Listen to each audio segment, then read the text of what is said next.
Alright, so look, if you're neurodivergent, the workplace doesn't just stress you out. It messes with your mind until you actually start wondering if you're going crazy. And no, I don't mean in an exaggerated figure of speech kind of way, in that I'm actually losing my grip on reality type of way. Alright, so look, from day one, it starts small. They give you instructions that don't make sense, but you tell yourself you'll figure it out. But because you're unsure, you ask a clarifying question. But then they make you feel like you're asking something that you should already know. And you follow their exact words down to the T, and they turn around and say, oh, that's not what I meant. And over time, these little type of contradictions like this add up. This is more than just bad communication. This is gaslighting. It's the same tactic abusers use. They make you doubt what you saw, what you heard, what you know. And the more they do it, the more you start editing yourself. You replay conversations in your head over and over, wondering if you heard it right, or wondering if you misheard. You second guess emails that you've already read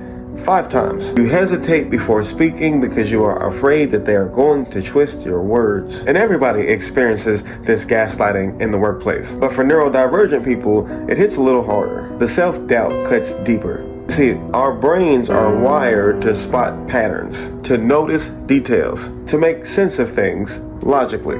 But here, when you're in the workplace, that pattern is chaos. The logic changes by the day, changes by the hour, changes by the minute, and whenever you point it out, you are labeled as negative or difficult. You see, the thing is, they can't have you seeing the cracks in their system, so they make you feel like you're the one that's cracking. You dig what I'm saying? They'll even turn your strengths into weapons against you. You remember processes in detail? Well, now you're inflexible. You get hyper-focused to finish a task? Well, now you're not a team player. You notice the flaws in a workflow? Now you're disruptive. See, it's a constant flipping of the script. Nothing you do is ever right unless it benefits them in that moment. It's not just mental, it's physical. The tightness in your chest before work, the stomach ache when your boss walks in, the migraines from too many lights, too many voices, and too many interruptions. Sensory overload gets written off as overreacting. Your need for quiet to focus becomes antisocial.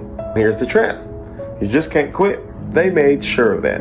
The rent, the bills, the food, the healthcare are all tied to your obedience. And they hold survival over your head like a leash. They know most people can't walk away. So the abuse continues without consequence. And when you start to break down, they'll hand you over some corporate band-aids, a wellness seminar, or maybe a mindfulness app. And if you're real lucky, you might even get some free pizza in the break room. But the point is, they will try to sell you the illusion that they actually care about you, while keeping the exact same environment intact that's been eroding your mind since day one. They didn't change shit. And that erosion is slow, but it is deadly. Piece by piece, your self-trust gets dismantled. You stop trusting your instincts. You start waiting for permission to think. You begin to believe that maybe you are the problem. And once that belief sinks in, they've got you. I've seen people walk into jobs with sharp minds and strong backbones, only to leave years later as a shell of their former self.